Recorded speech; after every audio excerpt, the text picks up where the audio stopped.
Muy bien, buenos días. Bienvenidos a este tercer módulo en el cual vamos a seguir visitando denominaciones de origen, en este caso de interior de Cataluña.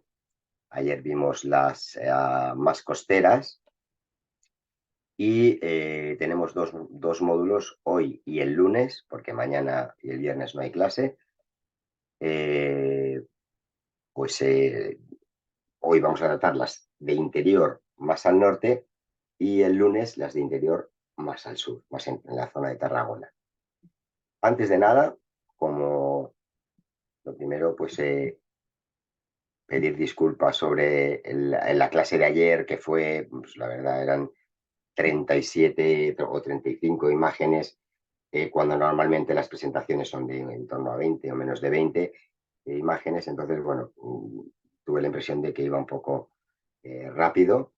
Pero bueno, ya sabéis que lo que os dije, mi intención es, aunque bueno, pues se dé esa situación, pues por lo menos que tengáis un material amplio y profundo sobre las materias que se están abordando. Vale, bueno, pues dicho esto, vamos con las preguntas que, claro, al ir tan rápido ayer o al tener tanta materia, no respondimos las preguntas del módulo 1 que quedaron en el chat. Así que vamos con ello, que no son muchas, así que las dejamos resueltas. Por un lado, África dice, quizá es una pregunta obvia, pero ¿por qué no se hace cava o espumoso con vino tinto?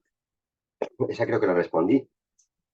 Cava no, ya vimos en la normativa de la DO Cava que no se contempla, y en Penedès, en los espumosos de la DO Penedès tampoco. Sin embargo, hoy vamos a ver una DO que sí autoriza, no sé si debe ser la única en España que autoriza la elaboración de vinos espumosos o contempla en su normativa la elaboración de vinos espumosos con formato tinto, es decir, diferencia espumosos blancos, espumosos rosados y espumosos tintos. Lo veremos hoy. Sergio, bueno, esta también la respondí. ¿A qué distancia del mar llamamos muy cerca del mar? Eh, y luego es que se continúa por ahí, Sergio, comenta, soy yo el que mencionó lo de la distancia del mar, porque habías comentado Mediterráneo más Requena y me sorprendió. Mm, Sí, bueno, Requena tiene la situación de que está muy elevada, relativamente cerca o lejos del mar, depende cómo lo miremos, pero su situación tan elevada permite que esas brisas marinas impacten en esa plataforma, en ese altiplano levantino, de manera más directa, ¿no? No tiene obstáculos de por medio. Por eso, aun estando relativamente lejos, pues sí que recibe esa influencia. Y continúa Sergio diciendo, en cambio acá mencionas Río Ebro y Continental, me mareo. Sí, la verdad que, a ver, el tema del clima mezclado con la orografía no es una ciencia exacta ni una matemática y está repleto de excepciones. Entonces, por eso siempre os comento que, bueno, pues cuando hablamos en este curso de clima, de orografía y tal, es en un modo general y siempre hay que ir en concreto al terroir, por eso hablamos de clima, mesoclima y microclima, diferentes niveles a medida que nos vamos acercando a un punto en concreto y estudiamos el clima de ese punto en concreto. Con lo cual, lo que hablamos aquí, bueno, pues cuando hablo en Requena es un clima mediterráneo con influencia continental. Es algo muy general que luego dentro de Requena habrá muchos viñedos o muchas zonas con sus matices. Y continúa Sergio, sin embargo, yo estoy en Les Useres, en Castellón, y la influencia del mar sería muy baja. Y estamos a 30 kilómetros, obvio. Hay montañas de por medio, pues es un poco eso lo que lo que estamos comentando, ¿no? No lo termino de entender. Quizás sea entenderlo desde el clima específicamente, ahí está la clave, y no de la distancia. Sí, el clima específico de cada viñedo, de cada pueblo, de cada comarca, de cada valle, de cada ladera, digamos, ¿no? Hay que ir muy a lo concreto. Cosa que en una hora, pues como se imagináis, es imposible profundizar tanto. Pero sí, es complicado y hay que entender, hay que tener la idea general de qué clima es el modelo climático y luego ya que impera en esa zona y luego ya ir a lo concreto, a las diferentes variantes, ¿no? Joan pregunta, ¿ancestral y PETNAT es lo mismo? Sí, el PETNAT, Petillant natural, la burbuja natural, que significa, pues es tipo de vinos espumosos elaborados por el método ancestral, que comentamos ayer, o antes de ayer. Joan, muchas gracias, Joan. El acento de Penedés es al revés. Muchísimas gracias. Si me tienes que ayudar corrigiéndome con algunas de las palabras en catalán que diga, pues te lo agradeceré, la verdad. Por ejemplo, hoy vamos a hablar de la denominación de origen Pla de Bages. Yo cuando estudié hace mucho tiempo, creo que llevaba acento, o yo por lo menos me lo imaginé, y siempre he dicho Pla de Bages. Pero si me puedes corregir en la pronunciación, porque cuando he leído actualmente sobre ella nunca ponen un acento, ¿no? Entonces, si me marcas bien la pronunciación, te lo agradeceré un montón. Joan, si estás por ahí, y si no, cualquier otro que me pueda ayudar. Sergio, ya la última pregunta, me imagino o no que se debe especificar que el método... bueno, esa te la contesté, que si en un PNDES, como pueden hacer tanto método tradicional como método ancestral, si lo indica en la etiqueta. El método tradicional seguro que te lo tiene que indicar y yo entiendo que el ancestral también interesa porque son vinos que están ahora bastante de moda, están en auge, el método ancestral, y al productor pues le interesa venderse de esa manera, ¿no? Vale, pues esas eran las preguntas. Ahora ya nos vamos a nuestra presentación de hoy. Que primero vamos a ubicar en el mapa para ver las denominaciones de origen que vamos a visitar. Bien, aquí tenemos las DEOs catalanas. Ahí estamos, un poquito más pequeño. Y como vemos, estuvimos por la zona costera, Empordà en el norte, bajamos a Alella, Penedès, Tarragona, y hoy vamos a estar más en el interior. Veréis cómo con cierta cercanía o lejanía del mar, pues el clima, las condiciones cambian, ¿no? Y también con la latitud. Fijaros, Costes del Segre, que es creo que la primera que vamos a ver hoy, pintada en amarillo, como es muy alargada. Va siguiendo precisamente la cuenca del río Segre, que atraviesa la denominación de origen de norte a sur, nace en Francia y desemboca en el Ebro, en el embalse Ribarroja. Entonces, tenemos zonas muy al norte, muy pegadas a los Pirineos, y zonas muy al sur, y zonas también pegadas más al interior, como Raimat. Entonces va a haber bastante diferencia climática. Bien, veremos Costes del Segre, veremos la Conca de Barberá, que está justo al sur de Costes del Segre. Veis cómo en todas estas partes, incluso si nos vamos a la zona occidental de Costes del Segre, en Raimat, veis cómo hay zonas rayaditas, que están marcadas con rayitas. Esa es la zona de producción de cava, que se solapa en muchas ocasiones con las denominaciones de origen. Entonces veremos la Conca de Barberá, que está justo al sur de Costes del Segre, y el Pla de Bages, o de Bages, que está un poquito más cerca de la costa y más hacia el este, digamos. Bien, pues esas son las zonas que vamos a visitar hoy. Comparto pantalla con vosotros. A ver, ¿cuál es la presentación ahora? Un segundo. Siempre me pasa. Estoy en la última página. Ahora. Es... Bien.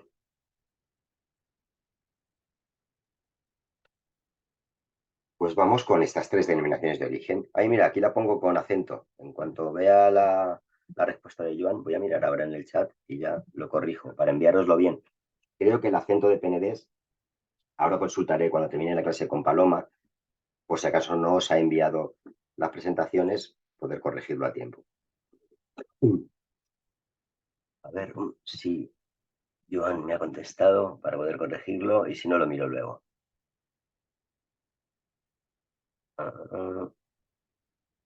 Bueno, no lo veo ahora, no quiero perder más tiempo. Vamos a la clase y esperando la corrección.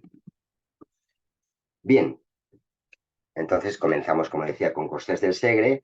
Es una zona que todos estos 2 días atrás hemos estado comentando esas DEOs más costeras, con salida al mar, con puertos importantes de comercio, que tuvieron un auge aparejado a esa situación estratégica, digamos, donde pues los romanos, o también a través de las vías romanas, donde los romanos comerciaban o llevaban los productos que producían en la península ibérica, los llevaban a otras colonias, ¿no? Y a Roma también.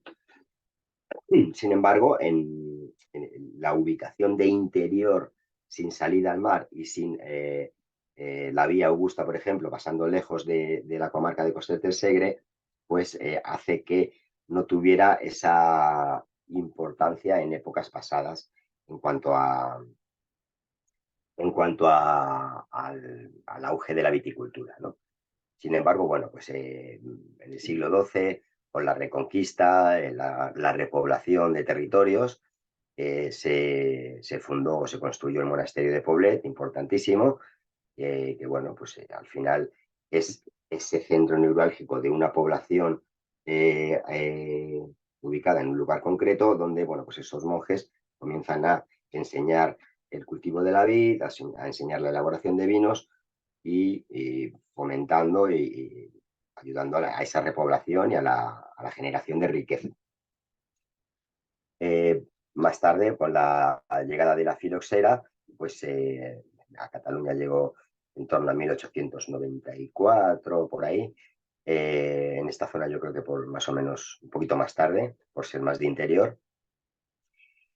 Sin embargo, bueno, pues fue una gran catástrofe, reduciéndose, como veis, bastante el número de hectáreas, ¿no? Una vez repoblada, tan solo se repoblaron 2.500 de las 12.000 hectáreas que había.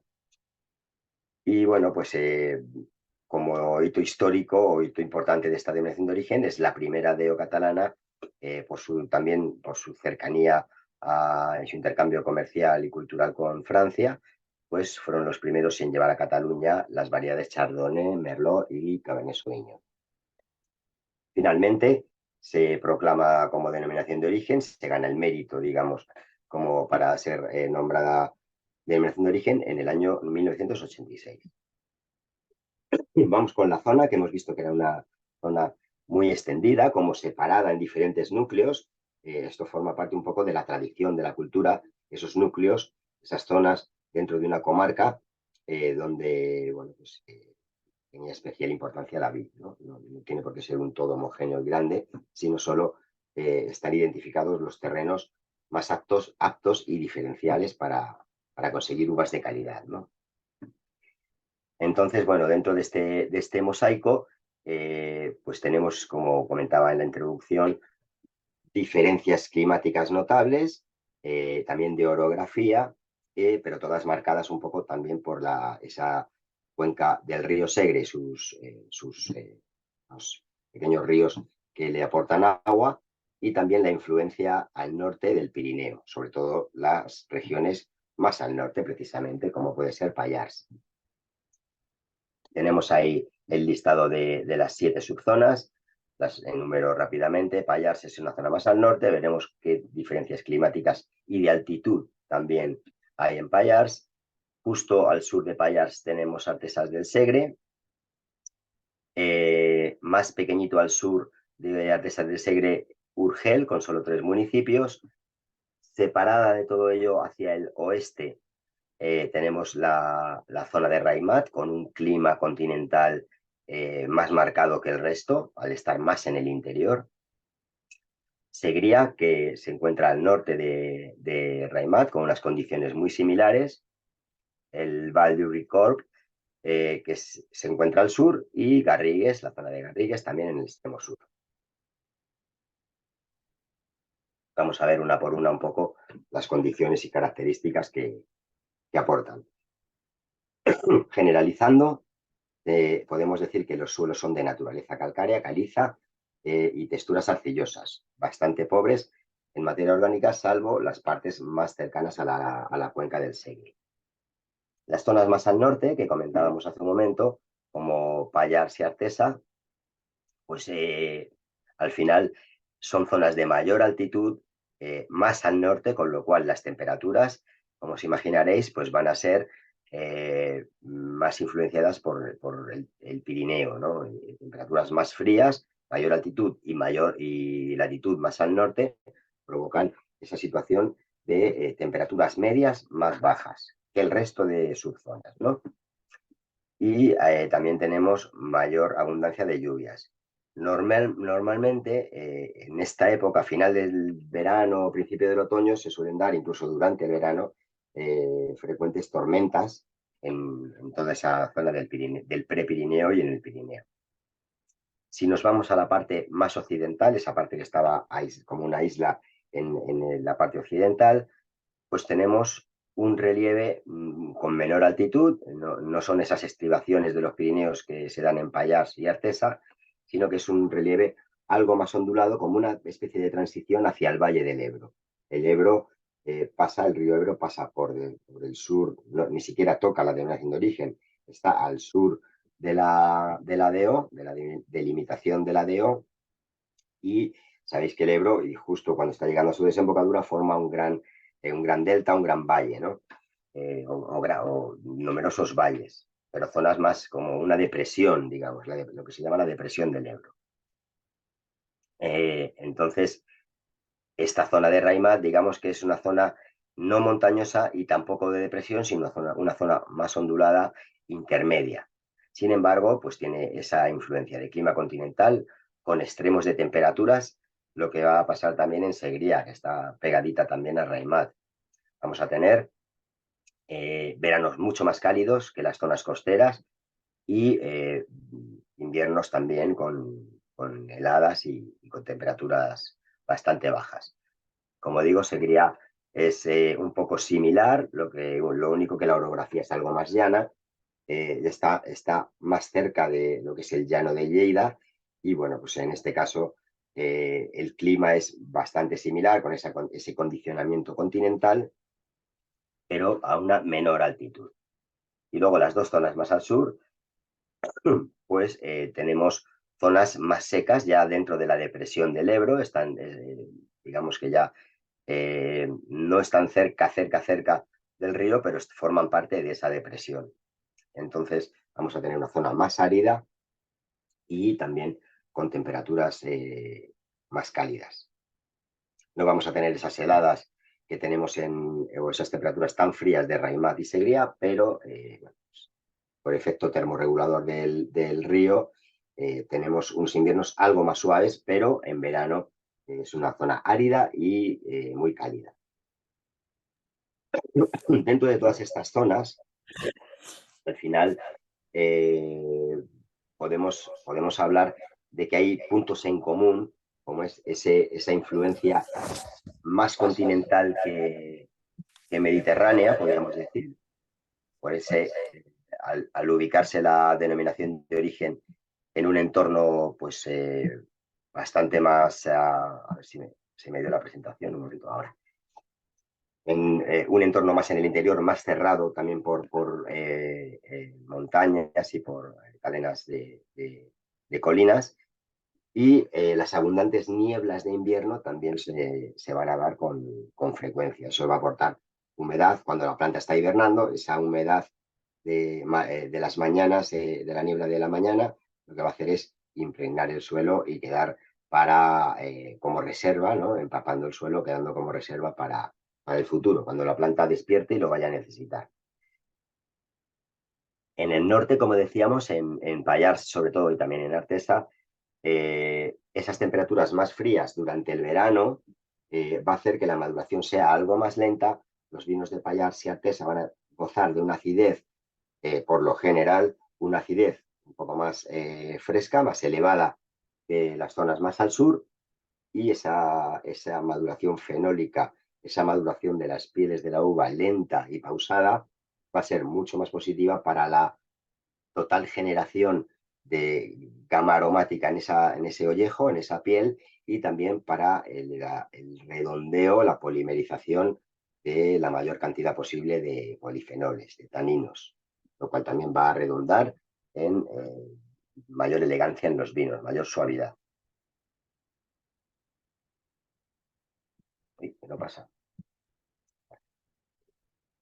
las prácticas de viticultura en Costes del Segre, bueno, pues realmente en cuanto a rendimientos son bastante permisivos, según comparando lo que hemos estado viendo en estos días atrás, tenemos esos rendimientos máximos de otras denominaciones de origen en torno a 70, 72, como mucho 74 litros por cada 100 kilos, incluso en PNDs vimos que eran en torno a 66 para vinos espumosos o para uvas blancas, y en cava igual, eran 65 66 para vinos espumosos y variedades blancas.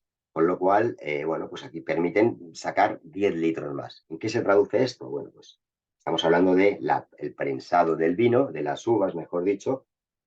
Si aplicamos un prensado suave y solo sacamos 65 litros, estamos extrayendo únicamente el mosto flor. El primer mosto que sale, que es el más fino, el más elegante, y el más valorado. Mosto flor o mosto yema, también lo escucharéis, que se llama así. Y si aplicamos mayor presión que mosto flor, ya estamos hablando de primera prensada, segunda prensada, cada vez mayor intensidad de presión, ¿no? Entonces irá sacando más litros por cada 100 kilos. Esos mostos que van saliendo ya son un poco más gruesos, más duros, más tánicos, más astringentes, cada vez que vayamos aplicando primera, segunda, tercera prensa.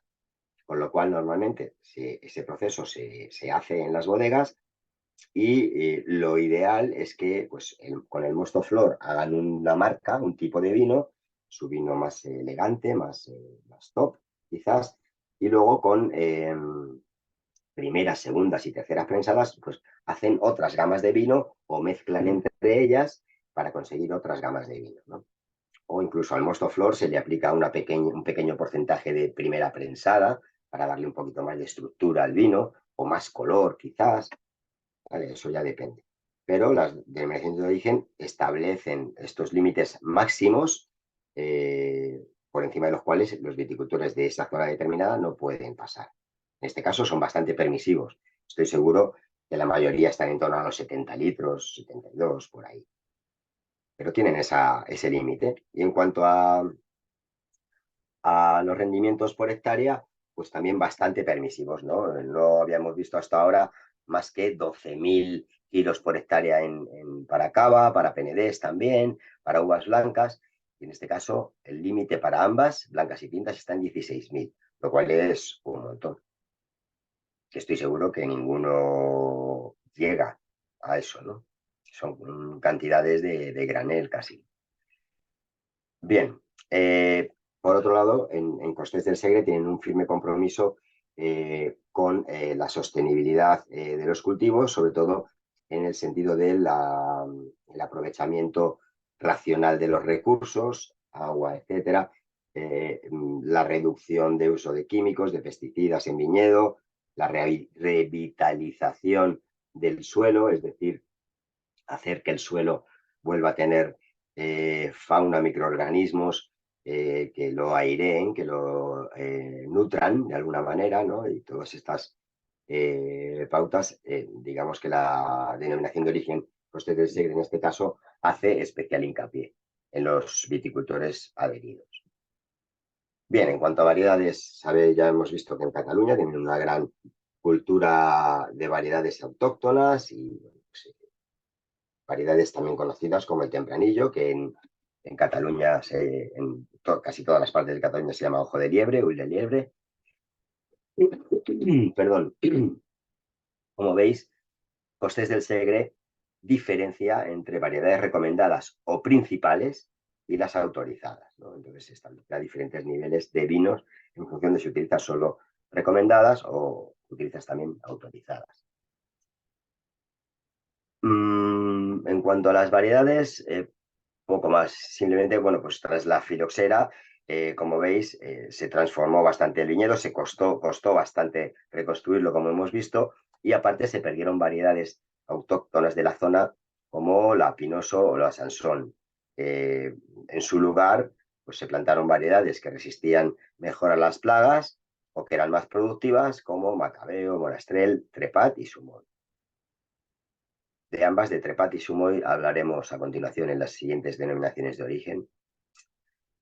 Bien, y los vinos amparados, pues tenemos vinos espumosos de calidad, como veis, luego vinos blancos, rosados y tintos, y tenemos en la tradición que hemos estado viendo en toda Cataluña de los vinos de licor, vinos dulces y también vinos de aguja, que son, pues, como hemos comentado también en días anteriores, vinos espumosos, pero con menores restricciones o requisitos a la hora de elaborarlos. Y bueno, pues vino de aguja realmente puede ser con burbuja natural propia de la fermentación, una pequeña chispa que tiene, un pequeño cosquilleo que te da en la lengua, pero no tiene la presión, ni mucho menos, ni visualmente, ni en boca, de un espumoso de calidad. Pero también los vinos de aguja pueden ser total o parcialmente con gas inyectado, gas exógeno. ¿Vale? Cuando hay diferentes categorías, si no te lo especifica la denominación de origen, da lugar a que pueda ser esa burbuja, esa aguja que se llama natural, o esa parte de esa aguja natural y otra parte añadida. Vale, bueno, pues, hay una mención para los vinos espumosos de calidad, método tradicional, donde pues si vemos en la etiqueta reserva superior, se establece un envejecimiento mínimo de 24 meses desde el tiraje al degüello. Ah, por cierto, hablando de eso, no sé si está Sergio por ahí que me preguntó lo del momento que se pasó de método ancestral a método tradicional, es decir, el momento en que se empezó a aplicar el licor de tiraje. Bueno, pues he estado mirando mis notas, mis apuntes, y no veía una fecha o un momento ni una persona responsable de ello. Lo que sí, bueno, pues al final eh, eh, me he preguntado a una de las mayores expertas en vinos espumosos que hay en España, que tengo el placer de conocer, y me ha dicho que realmente pues ella tampoco tiene una fecha concreta ni un autor concreto. Sí que me ha hablado de que, bueno, pues en esos, cuando el doctor Pasteur comienza sus estudios y su conocimiento de la fermentación, porque cuando se hacía el método ancestral era casi por casualidad y no sabían por qué las botellas estallaban a causa de la presión, no sabían qué estaba pasando ahí, ¿no? No conocían, sabían que el vino fermentaba, pero no conocían la tecnología, digamos, de la fermentación.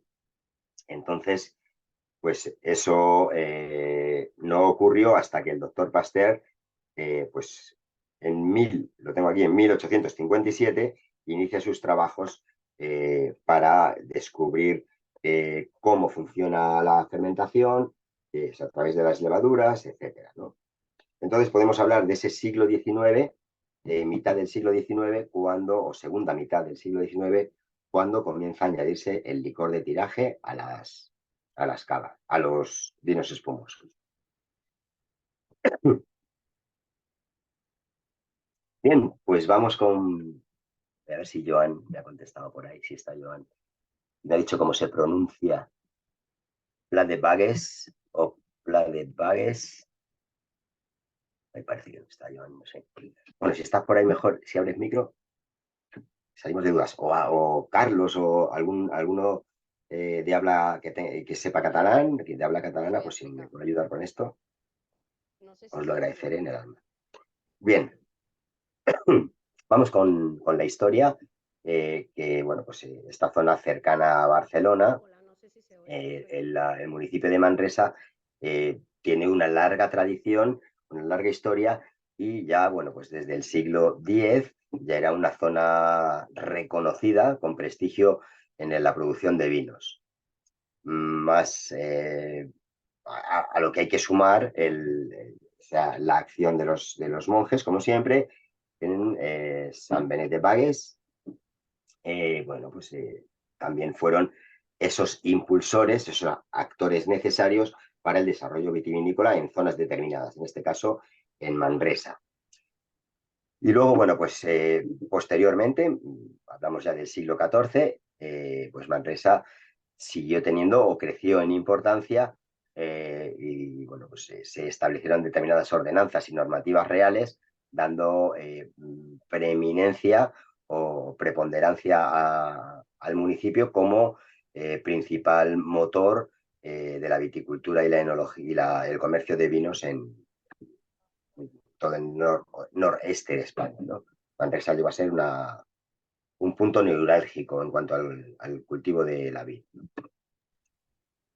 Cuando la filoxera atacó primero en Francia, como sabemos, pues la posición estratégica que esta denominación de origen, que en ese momento no lo era todavía, claro, esta comarca tenía, pues propició que pues se pudiera vender no excedentes, sino realmente se ampliaron los viñedos para poder abastecer la gran demanda de los franceses que realmente pues no tenían nada de vino y las zonas más cercanas pues se vieron beneficiadas por ello, ¿no?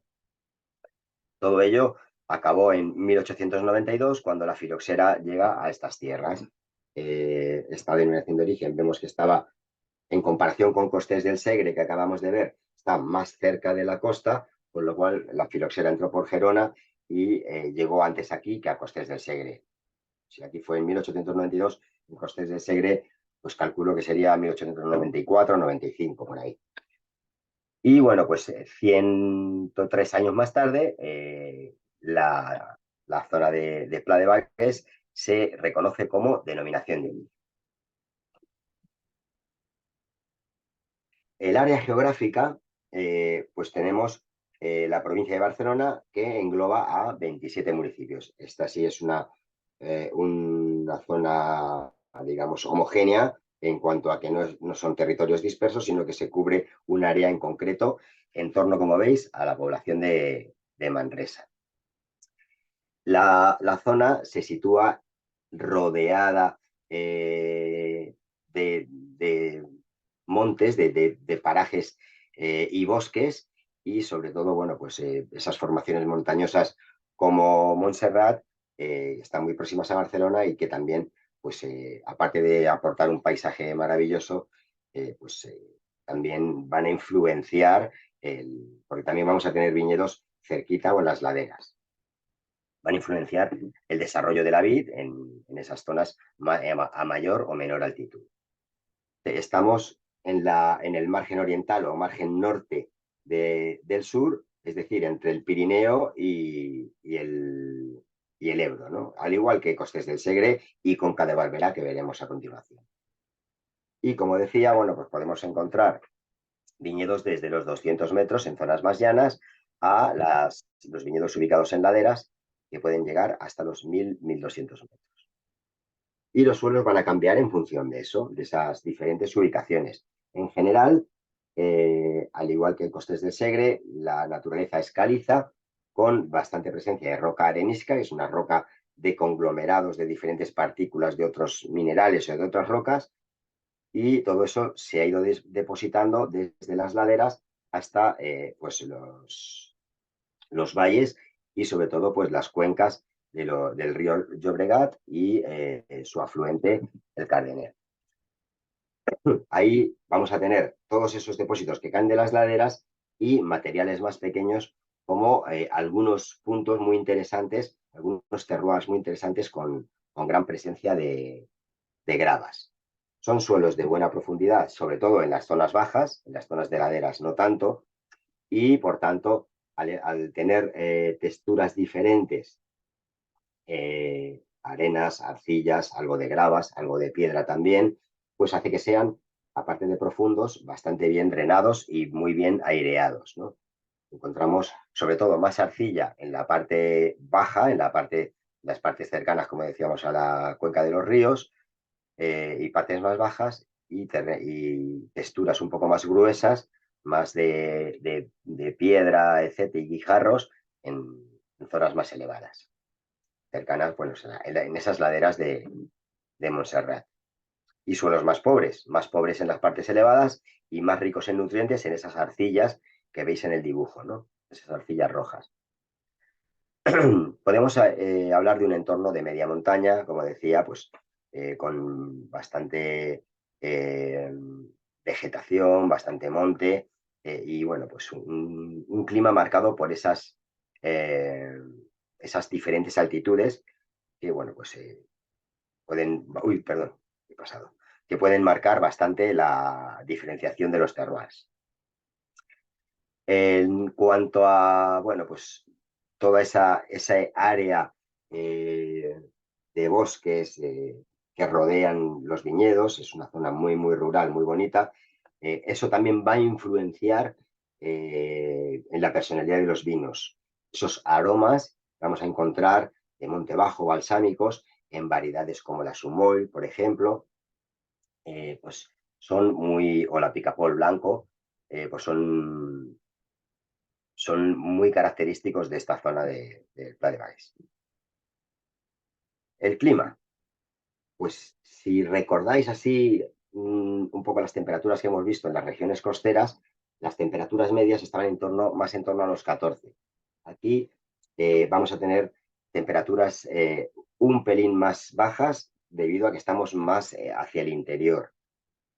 De hecho, el modelo climático general se califica como mediterráneo continental.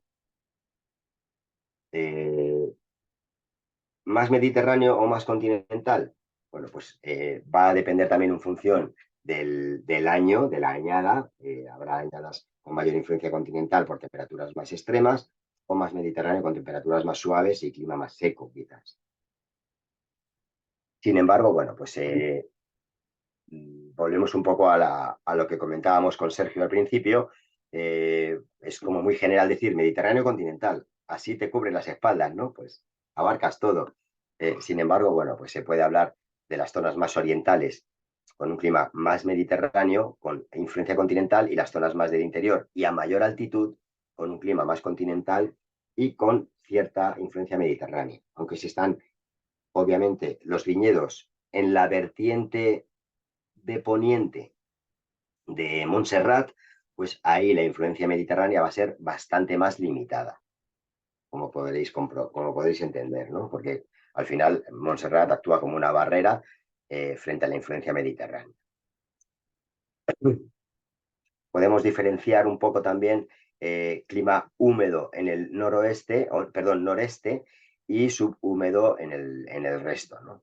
Es algo más lluvioso en la parte más cercana, digamos, a Empordà, a Girona, más al norte y más hacia la costa, porque esas borrascas del Mediterráneo pues impactan antes en esa zona más oriental, ¿no? Y más al norte. El elemento continental de este clima o de esta región son los inviernos más fríos que las comarcas vecinas, ¿no? Inviernos eh, con bastante probabilidad de heladas, y eso es un rasgo de continentalidad. Y como hemos comentado, pues moderadamente húmedos en invierno, cosa que normalmente en clima mediterráneo, por ejemplo, suele llover más en primavera, más en otoño y sobre todo nada en verano, ¿no?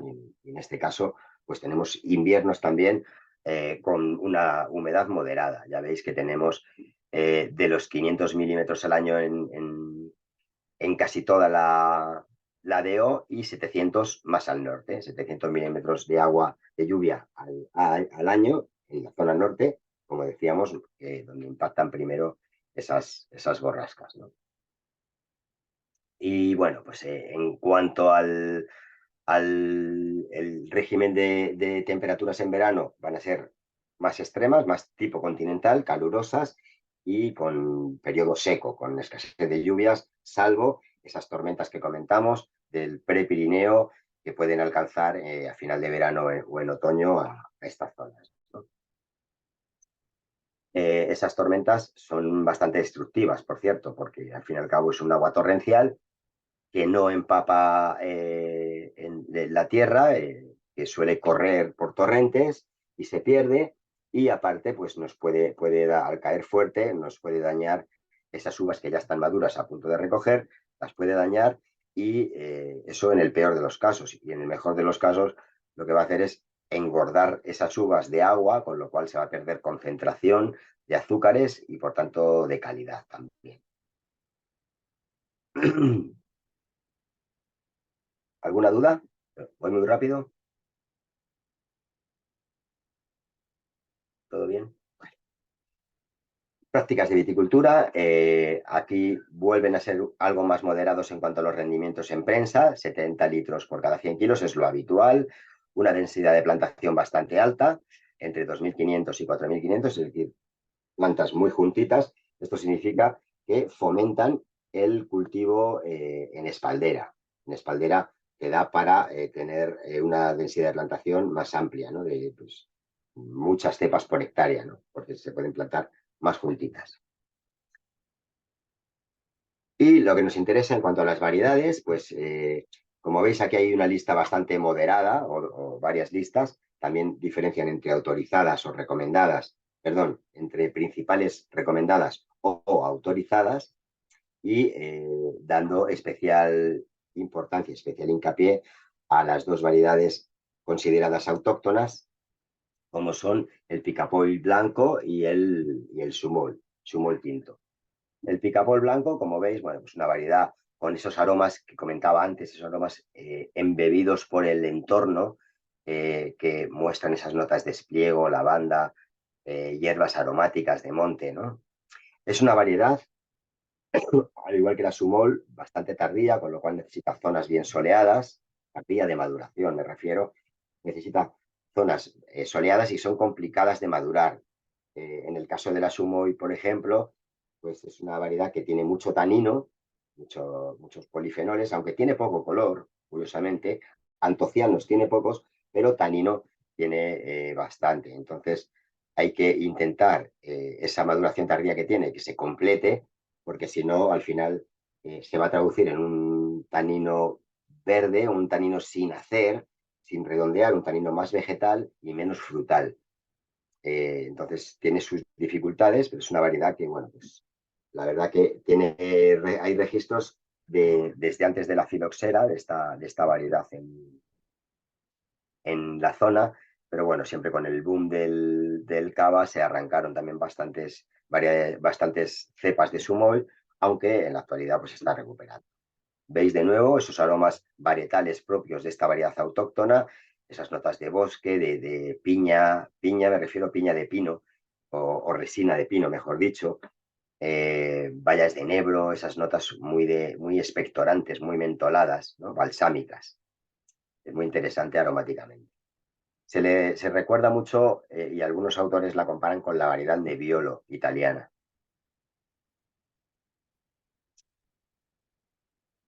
Bien, pues en cuanto a los vinos autorizados, tenemos blancos, rosados y tintos de diferentes categorías. El joven, siempre embotellado durante el año de vendimia, es decir, vendimiamos en septiembre o octubre, pues antes del 31 de diciembre lo embotellamos. Será nuestro tinto joven.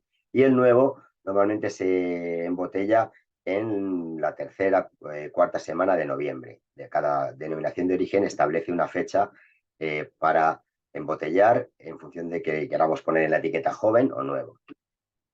Y luego, bueno, pues las crianzas normalmente utilizadas en el resto de denominaciones de origen, los tiempos de crianza, reserva, crianza y gran reserva, vinos de aguja, espumosos de calidad con un mínimo de 12 meses desde el tiraje al degüelle, es decir, algo más exigente, o no más exigente, ¿no? Sino 3 meses más del mínimo que se establece para cava, por ejemplo. Y luego los tradicionales en Cataluña, vinos rancios, mistelas y vinos dulces naturales. Las tres categorías ya las explicamos en los días anteriores, si alguien necesita ampliación sobre ellas.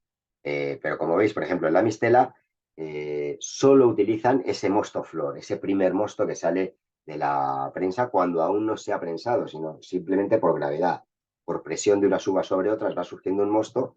Ese mosto es el que se utiliza para las mistelas. Y luego los vinos dulces naturales, repetimos, vino dulce natural es un vino de licor, es decir, es un vino al que se le añade alcohol vínico. Ahí veis que son uvas sobremaduras, que están muy concentradas, casi pacificadas, que empiezan a fermentar y se para la fermentación. ¿Cómo se para? Añadiendo alcohol.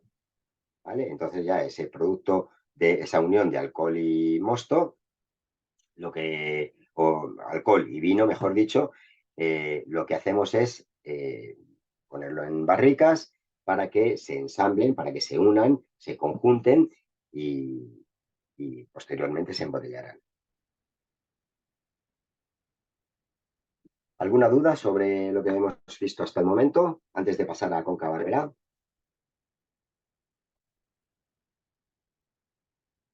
Voy muy rápido, por eso no me preguntáis nada.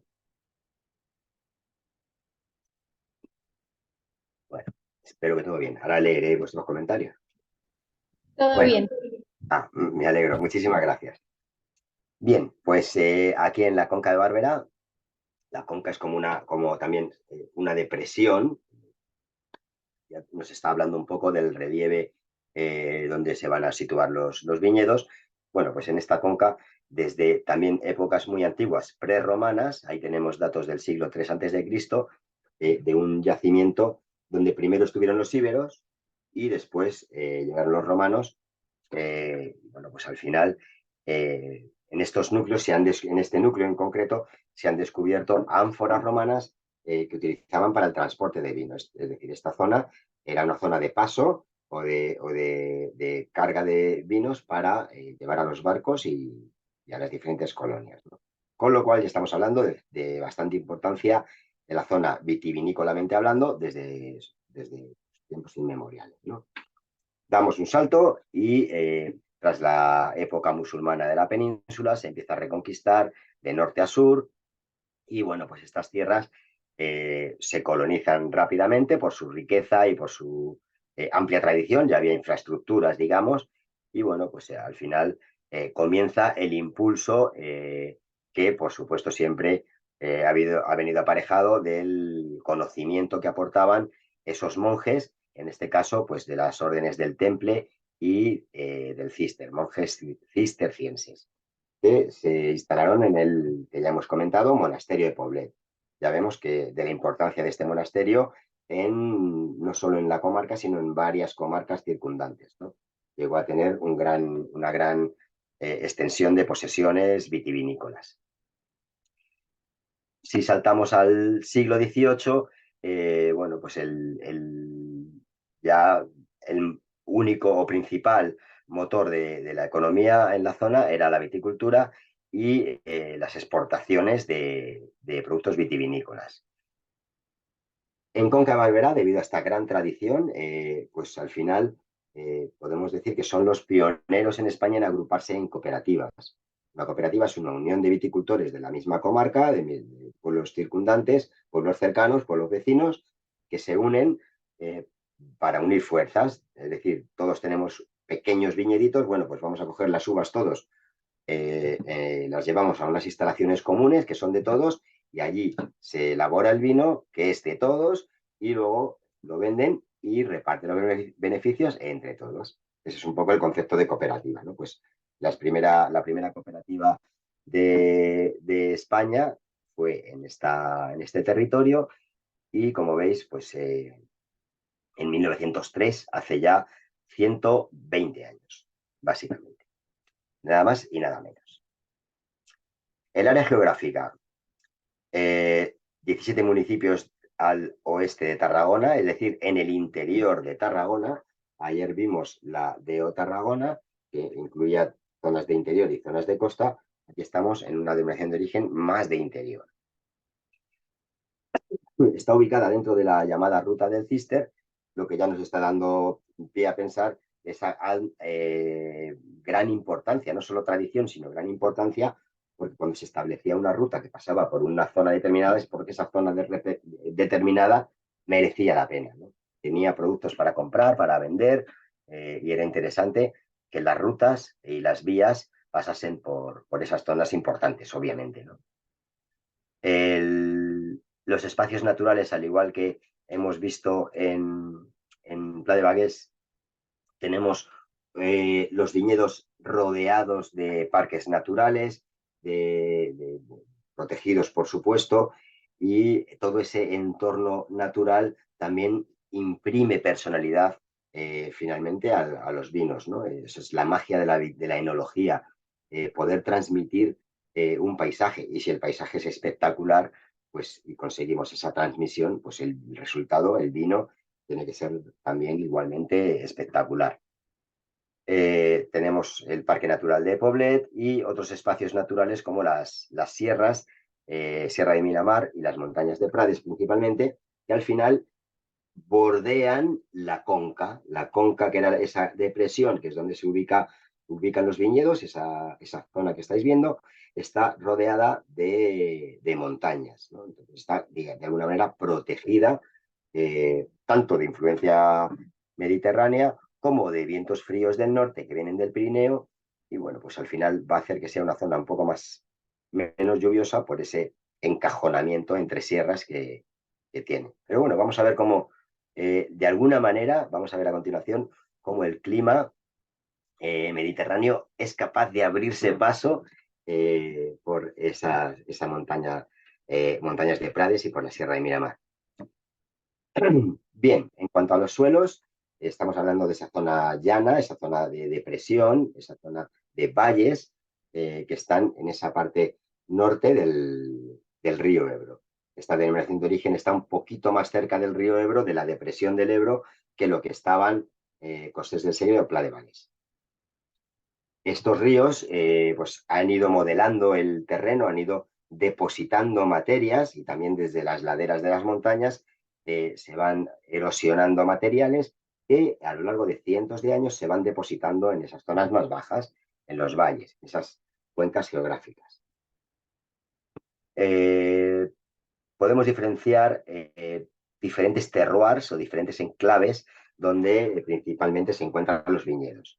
En esa depresión central, donde tenemos suelos de una textura más arcillosa, esas arenas y arcillas depositadas en la conca. Luego tenemos las terrazas fluviales, es decir, en las cuencas de los ríos, las laderas que van a ser de terrenos más pobres y, bueno, pues al final menos arcillas, menos arenas y más guijarros, más piedra.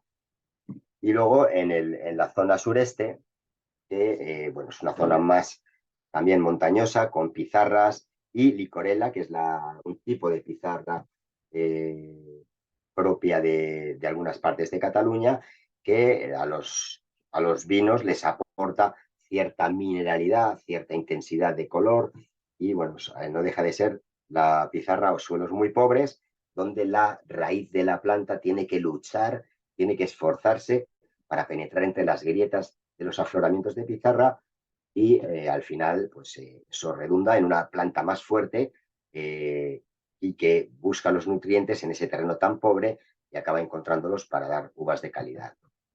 Esta licorela sobre todo se encuentra, como veis, en la Sierra de Prades. El clima, pues vemos que hay cierta menor pluviometría que veíamos en Costes del Segre y en Pla de Vallès, un poquito más árida la zona, está más cercana a la depresión del Ebro, que en su tramo medio y bajo normalmente tiene un clima muy árido, un clima bastante seco, curiosamente, y temperaturas extremas por encima de los 35 grados en verano y bajo cero en invierno.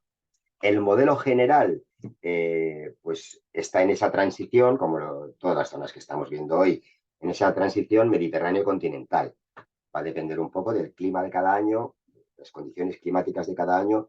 Puede ser los vinos con más perfil mediterráneo o con más perfil continental. Por tanto, bueno, pues como veis, comparte características con las zonas que vimos ayer, denominaciones de origen más de costa, pero también con las más al interior, como su vecina del norte, Costes del Segre, ¿no? Va a tener ese condicionamiento continental también. La Sierra de Miramar es lo que os comentaba antes, que flanquea por el este la denominación de origen, tiene una altitud no muy alta, moderada, y luego tiene determinados corredores naturales donde esas marinadas, esos vientos húmedos del mar, se cuelan por ese corredor de la Riba, famoso, y consigue influenciar o aportar esa influencia mediterránea, sobre todo en verano, suavizando las temperaturas y dando algo de humedad relativa en el ambiente superior. ¿Vale? Para que veáis cómo el clima se abre paso y al final, bueno, pues no es una ciencia exacta. Los inviernos en general son fríos, típico de clima continental, y bueno, pues al final las heladas son bastante habituales, al igual que veíamos en Costés del Segre y en el Pla de Valls. Se produce también en invierno esa inversión térmica donde se producen las heladas en el valle, en la conca se produce una temperatura más fría y el calor asciende por las laderas. Es esa curiosa inversión térmica que se produce habitualmente en invierno y aquí pues la conca por su situación de olla encajada entre montañas pues hace que eso se produzca y esas heladas se producen en las zonas de valle, en las zonas bajas y no no en las laderas. Las lluvias principalmente se concentran en otoño y primavera, con los inviernos y veranos más secos, propio del clima mediterráneo. Prácticas de viticultura. Fijaros cómo creo acertado haber hecho, aunque espero que no resulte aburrido, que todas las denominaciones de origen tengan la misma estructura, historia, suelo, clima, viticultura, variedades. Lo hice así a propósito porque creo que así es más fácil comparar unas con otras y os dais cuenta de las diferencias. Por ejemplo, ayer veíamos en Aleia, esa denominación de origen muy cerquita de Barcelona, que las prácticas de poda y conducción eran dejando dos yemas y una yema ciega en cada cepa. Aquí están ampliando hasta 18 yemas por cepa. Puede que sean todas productivas o no, pero como veis en vaso 18 yemas y en espaldera 20 yemas. Con lo cual cada DEO, en función de sus características y de lo que han acordado entre los viticultores de la zona, que es lo más propicio para ellos, pues se establecen estas normas que pueden variar de una DEO a otra, como veis, sustancialmente.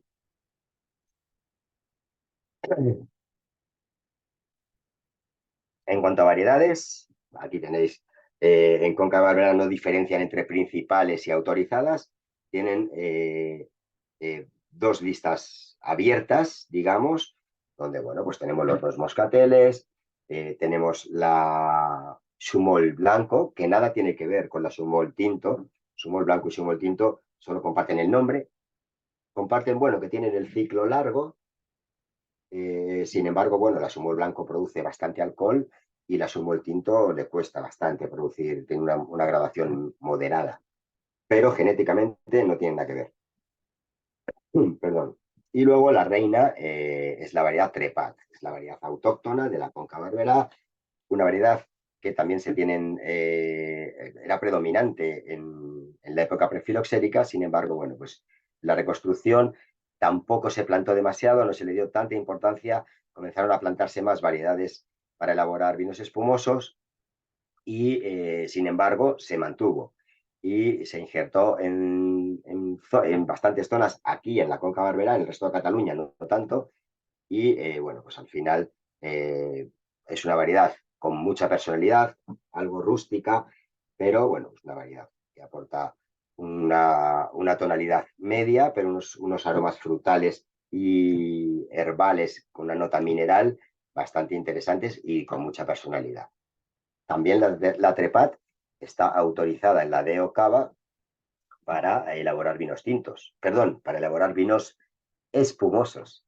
¿Vale? Es una variedad tinta, pero junto con la Monastrell, Pinot Noir y Garnacha, la Trepat forma parte del grupo de tintas para elaborar cavas.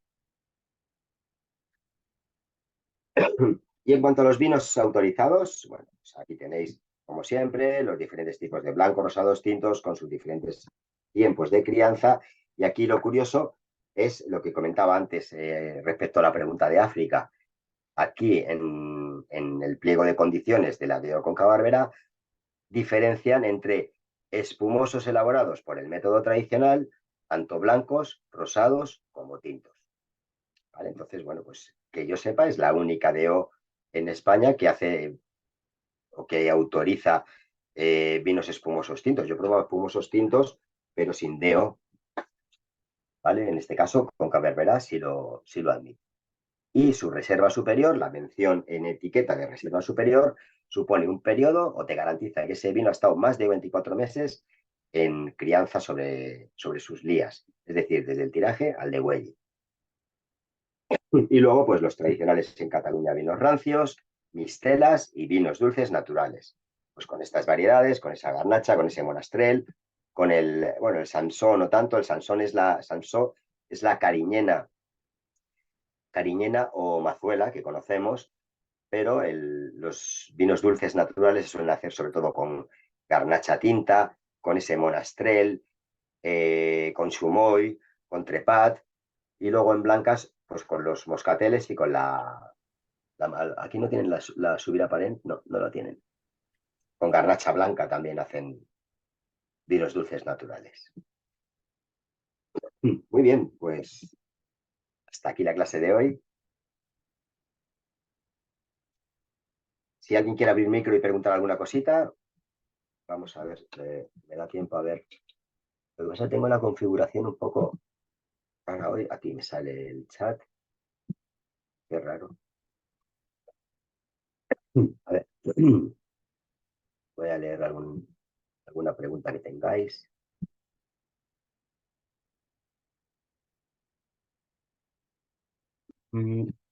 A ver, Gaspar dice, ¿los vinos dulces naturales vendrían a ser como un vino fortificado? Exactamente, es eso. Fortificar un vino es añadirle alcohol a un vino o a un mosto. Si es un mosto, lo llamamos mistela, y si es un vino, lo llamamos pues vino de licor o vino dulce natural. Es exactamente eso.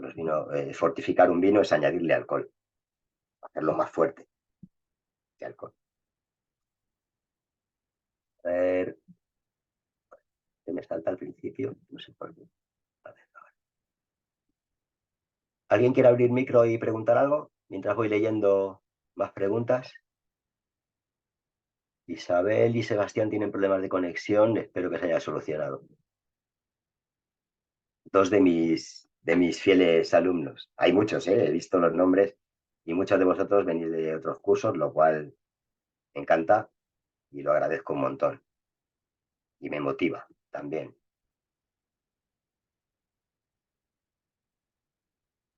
A ver.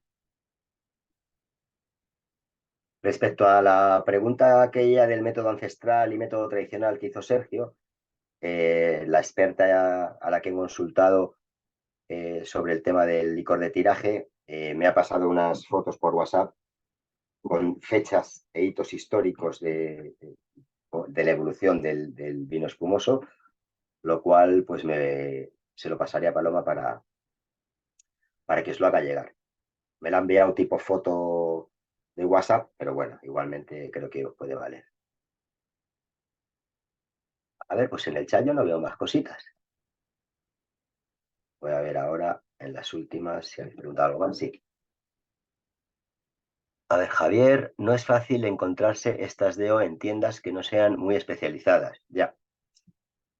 Tampoco hay producciones excesivamente amplias y como gran parte del vino en España se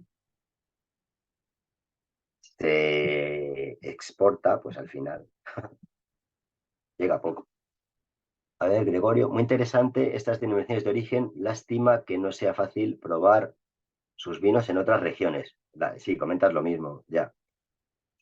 Es el problema. Hay que buscar, hay que indagar, ¿no? Sobre todo, yo siempre recomiendo ir a comprar vino a tiendas especializadas que, bueno, pues trabajan con diferentes distribuidores y si en ese momento no tienen un Costés del Segre o un Conca Barberá, pues a lo mejor se lo puedes solicitar y ellos pueden traértelo. En un supermercado eso no va a ser viable. Pero sí, la verdad que además son vinos, estas tres denominaciones de origen tienen vinos con mucha personalidad, muy auténticos, todas esas variedades autóctonas, esos climas un poco de transición, que al final las grandes denominaciones de origen están en climas de transición. Ese Rioja, ese Ribera de Duero, ese Rueda, Oporto, Borgoña, están en la línea de transición entre clima atlántico y clima mediterráneo. Y son las más prestigiosas porque se enriquecen de ambas circunstancias, ¿no? Y aquí pasa un poco lo mismo. Muy bien, pues simplemente antes de que os vayáis, recordaros lo primero, que pongáis vuestro nombre, por si no lo habéis puesto, eso para empezar. Y también recordaros que mañana no hay clase, mañana es el Día de la Hispanidad, no hay clase y el viernes, por supuesto, tampoco. Así que disfrutéis, que celebréis el festivo con buen vino, por supuesto, y nos vemos el lunes, ¿de acuerdo? El lunes seguiremos con denominaciones de origen de interior de Cataluña, pero más al sur,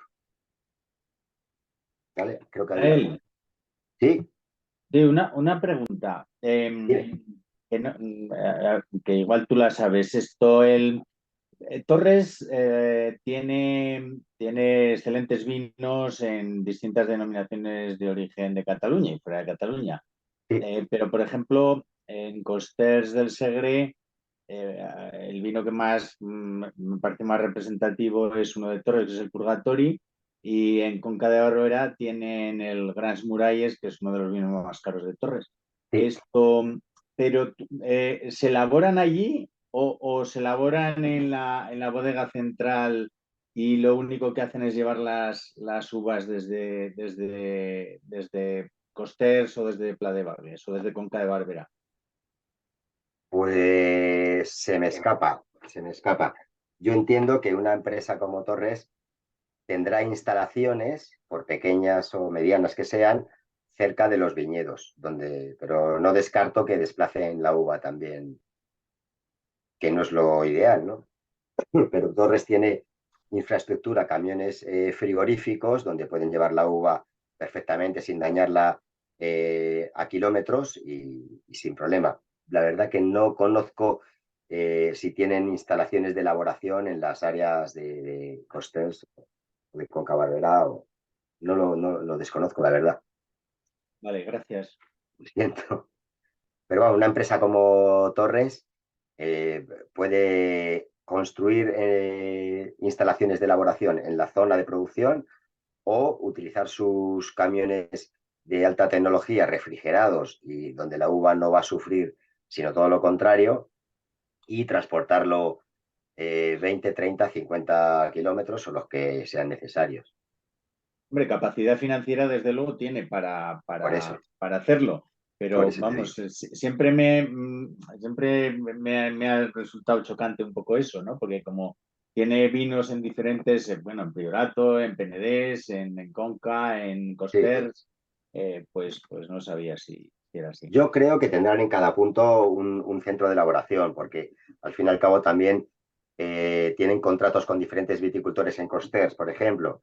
Entonces tienen que tener un punto de recepción de todas las uvas, de todos los viticultores, y de ahí elaborar o transportar. Pero claro, no todos llegan a la vez, entonces tú no puedes mantener uvas ahí mucho tiempo y luego llevártelas días después a 50 kilómetros, ¿sabes? Correcto. Entonces lo interesante es tener las instalaciones cerca para cuidar la calidad y Torres la cuida. Muchas Aunque ya te gracias. digo, la solución de urgencia no tendría ningún problema en esos supercamiones con tecnología de climatización y para que la uva no sufra vibraciones en el transporte y tal. Eso no tienen tampoco ningún problema. Sí, Israel, porque, por ejemplo, la bodega Rioja Alta de Agro, ¿no? Pues Sí, elabora el Ardanza con un 20% de garnacha que la traen desde Rioja Alental, desde una finca que tienen fantástica. sí, Y claro, la garnacha la llevan hasta la Bastida, que es donde tienen la bodega de elaboración, en camiones frigoríficos, ¿no? Entonces, y son casi 100 kilómetros de ya. distancia. Entonces, por eso lo preguntaba, porque realmente no lo Es sé. habitual, a ver, es algo habitual. Lo único que tengas mejor o peor tecnología para hacer ese transporte. Ya, ya. Ok, gracias, Israel. Nada, a ti. Israel, yo quería comentar Sí, que compraron una bodega, o sea, cuando compraron los viñedos, compraron una bodega allí. claro, me Y imagino. elaboran allí, tienen una bodega de como 2000 metros o algo así, han metido, no sé, 50, eh, tienen un parque de barricas bastante grande y creo que se llama Purgatori también la bodega, si no me equivoco. Sí, O algo me así. suena, sí. Creo que han hecho un proyecto bastante grande y al final Torres es lo que decimos, tiene una capacidad financiera elabora en California, elabora en Chile, elabora en todo. Es más conveniente, pues eso, teniendo musculatura financiera, pues comprar bodegas en la zona donde vas a producir tus vinos o donde has comprado también viñedos y comprar bodega y elaborar allí, claro. Es lo que dice Sergio, lo que sugiere Sergio también, ¿no? Que Torres lo que hace es comprar bodegas en la zona donde le interese, claro.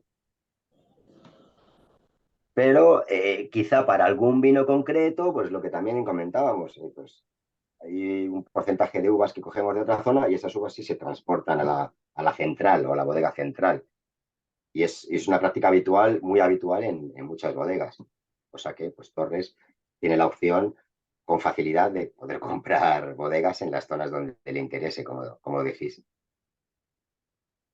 Fenomenal, así me gusta, todos aportando, cada uno con su conocimiento y con su experiencia. Vamos enriqueciendo, sí señor, me alegro. Por lo menos ha quedado más claro, ¿no? Con las intervenciones. Muchísimas gracias a todos, la verdad. Muy bien, pues ya no os robo más tiempo, ya ha pasado 10 minutitos de la hora. Yo encantado de compartir con vosotros.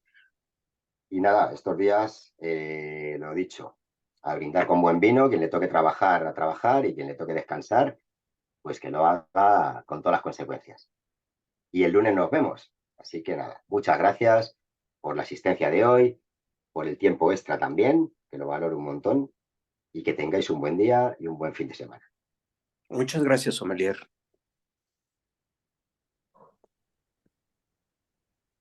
Feliz fiesta, Alguien no- Israel. Muchas gracias. Gracias. Si alguien no puso el nombre, por favor, acordaros de ponerlo.